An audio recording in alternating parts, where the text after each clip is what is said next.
been that way for like months. Really? Yeah. Wow. That's single life. I mean, it's real. Absolutely, we out here.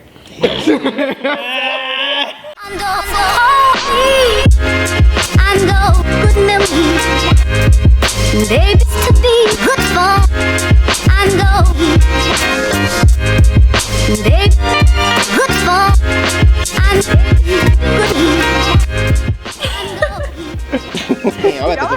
Damn, he don't even watch the show no more, huh? He watching. He watching. Not anymore.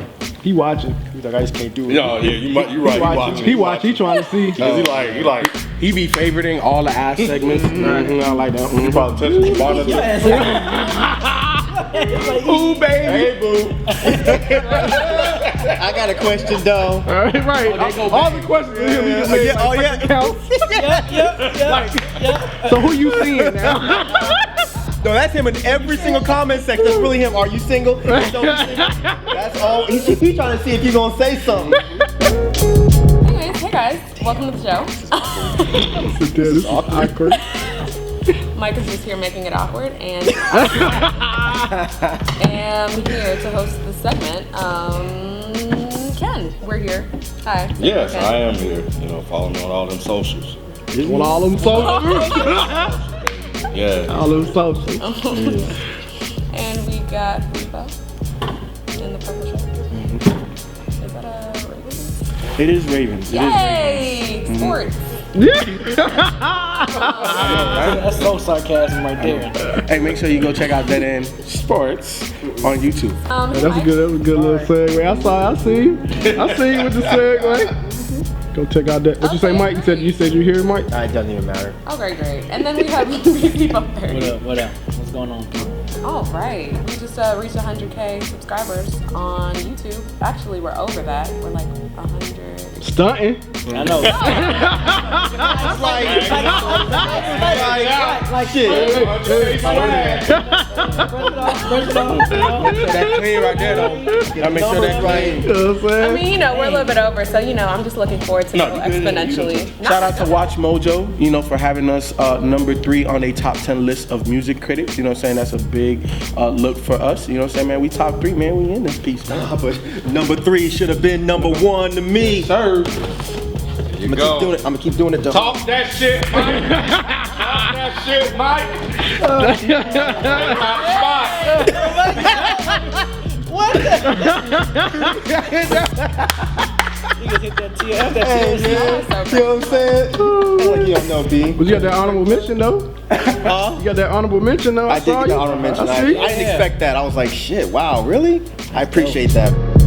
We have a question from the email from Tyree Harris. He wants to know, as you guys may or may not know, J-Rock and Top Dawg announced that the fans have complete control when J-Rock's album will come out by reaching multiple pre-order goals to move the date up from August 2016 to maybe sometime next week. Do you think this is a good idea, and how would you feel if this became a regular thing in hip-hop? I think it's good. It's kind of it's putting pressure on.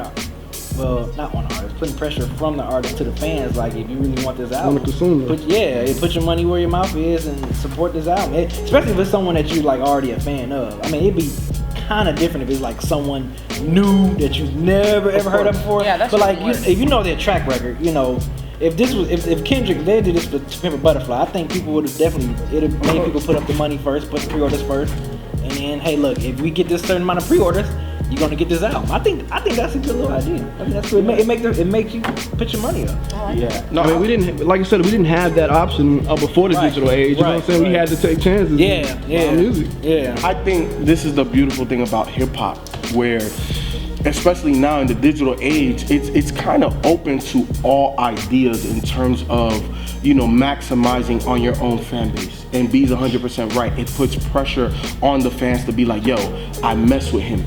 But at the same time, you can't do it with a brand new artist because you have to already have buy-in with that artist. You know what I'm saying? You have to have somebody that's somewhat established or already fully established to be able to do that. But that's a great idea because if your project's already done, sealed, signed, and delivered, like all we have to do is actually give it to your doorstep. Yeah. You know what I'm saying?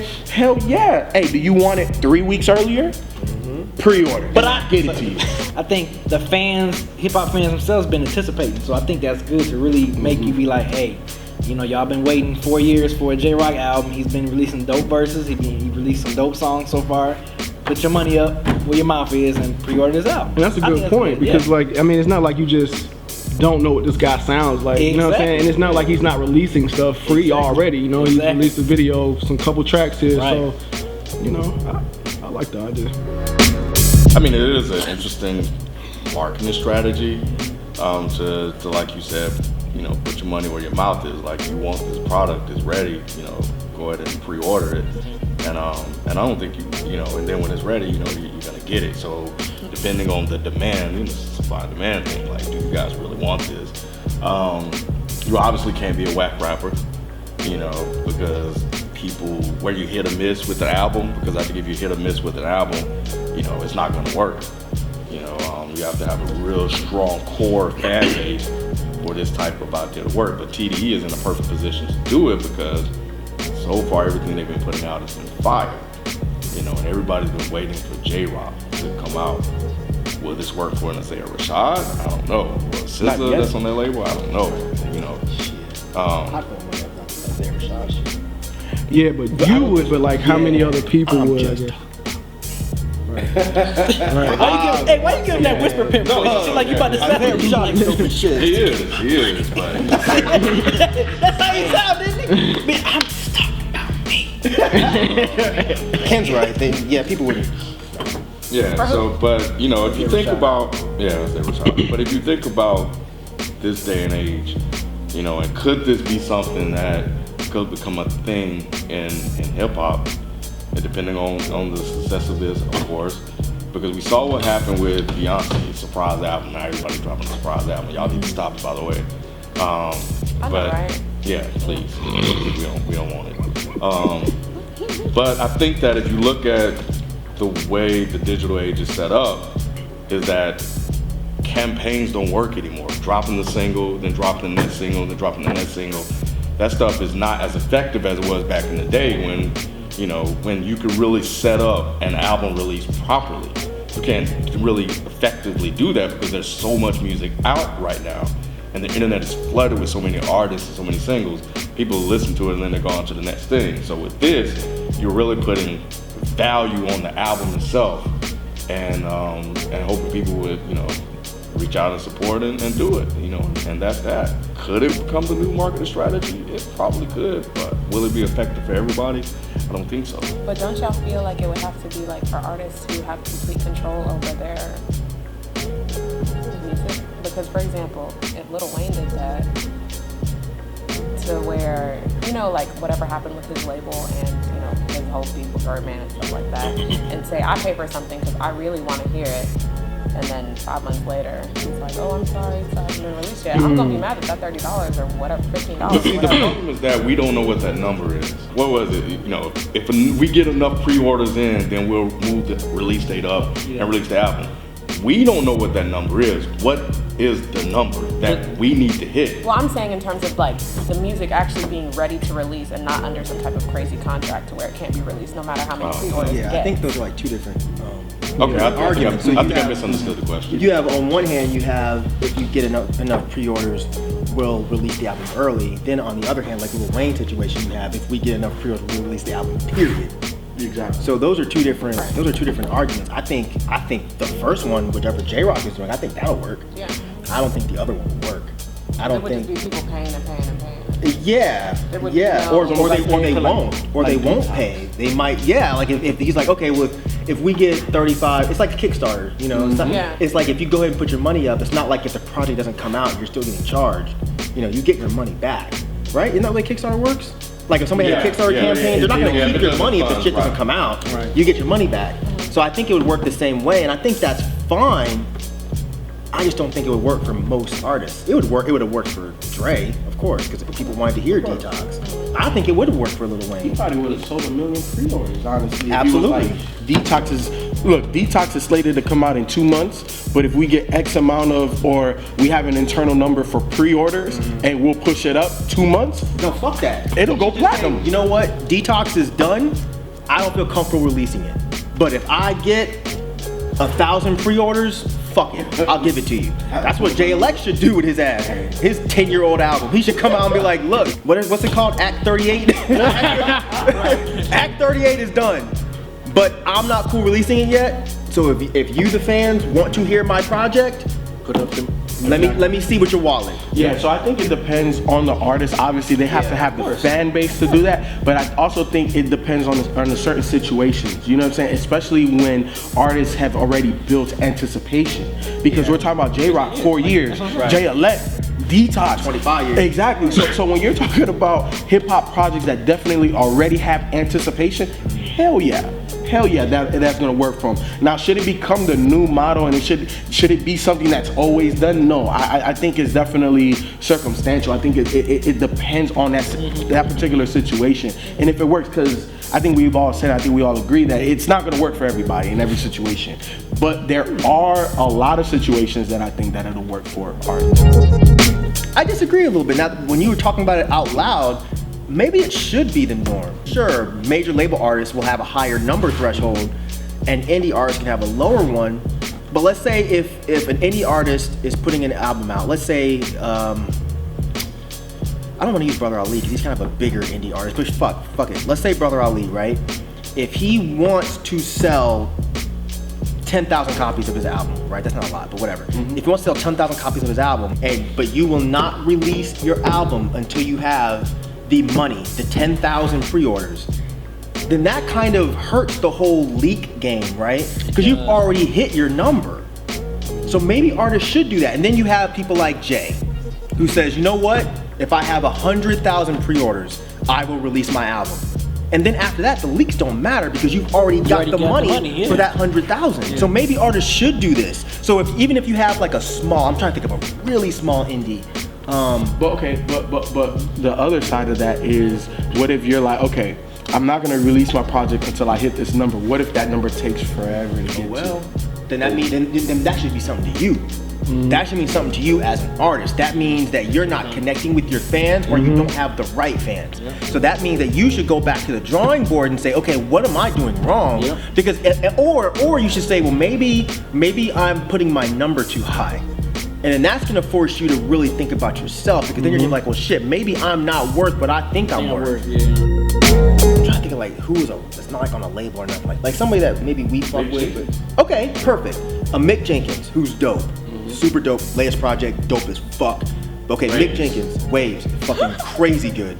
Okay, a Mick Jenkins, right? If he says, you know what, I have this number, I think I have this number of dedicated fans. Let's say 5,000. If I have 5,000 pre-orders, I'm gonna drop my shit. If I don't have 5,000, I'm not gonna bother dropping it.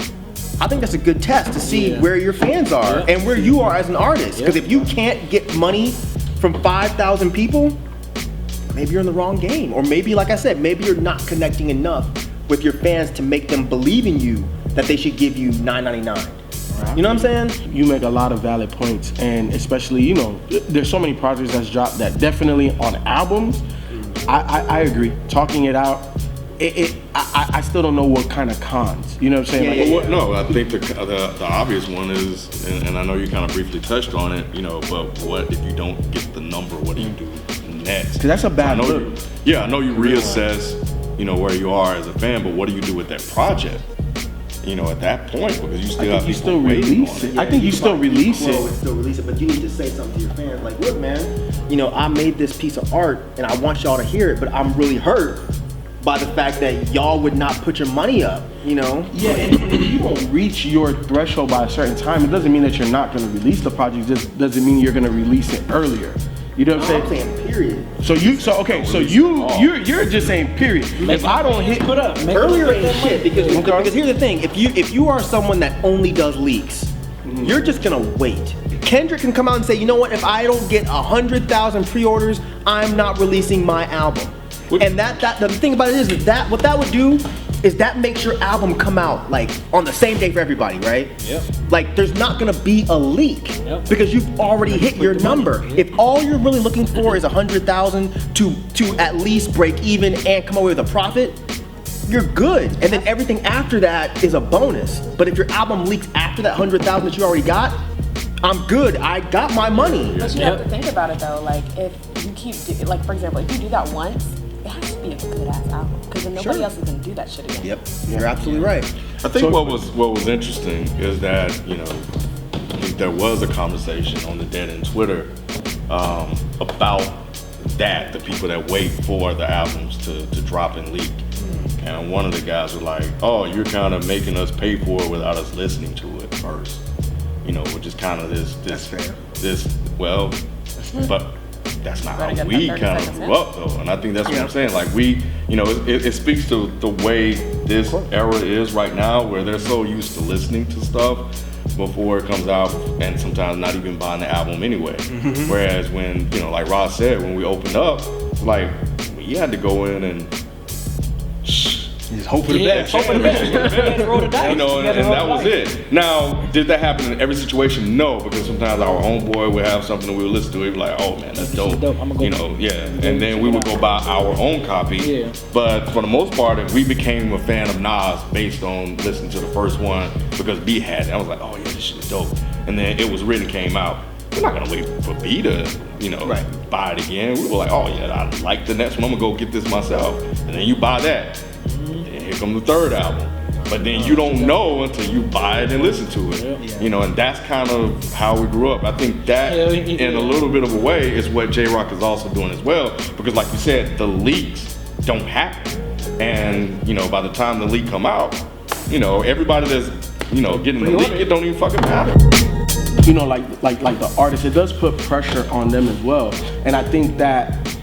Well, it should be. And even to the fans, you might be paying for something that you haven't heard yet, but at the end of the day, artists are still gonna drop singles. Like that's not gonna stop. Yeah. So you can get kind of a gist of where that artist is trying to go. Even if because when Kendrick dropped I, and we all talked about it, and we were like, okay, it's not necessarily our favorite, but in the album, exactly, because we expect that from Kendrick. Exactly, we expect that type of song that may not make sense by itself, but when you hear it on the album, it's like, what the fuck? Like, this shit is crazy. Which is exactly what happened. Exactly. So I think with certain artists, everybody does not drive in that same lane. Everybody is a little bit different. But with somebody like J-Rock, that he already has like 2 singles out off of his new project, three singles, and videos. Go pre-order this shit, because this shit's gonna be tight. You know what I'm saying? So, but I also think that that fan-artist relationship has to be good. Like, you can give me a dud or two. You know what I'm saying? Okay, but the rest of your shit you gotta be fire. Like Kanye, I ain't fuck with Yeezus, but when Kanye come out with another, I'm a Kanye fan. You know what I'm saying? Would you pre-order it without hearing it? I would, depending on the singles. So it would have to be at least. So there's your game plan. It would have to be at least 3 singles. At least 2. At least minimum. I need 3. Because if you, but it depends on the artist too, right? No. Okay. I need 3, because if you only release 2 and I'm a 50-50, I'm not buying your shit. But what if you had 100% with 2? That's straight. Okay. How often is that gonna happen? I feel you. So give me 3. That should be the way the artist thinks about it. Okay. As long as you drop 3 singles, you got first strike, second strike, third strike. If I'm fucking with at least 2/3 of what you've put out, then what's the problem with me throwing 999 at this real quick? I don't see too much of a con in this. Alright, thank you Tyree Harris for your question. Okay. Don't forget to ask the rest of your questions at ask@deadandhiphop.com or send it to our Twitter, askDEHH. What did you just say? He said you had a really deep voice. No, I did not. Yes, you did. No, I did not. What's wrong with Sophie's voice? Go ahead. There's nothing wrong with Sophie. You're bullshitting. Anyways. Oh. Y'all are some trolls. Anyways, I'll see you guys later.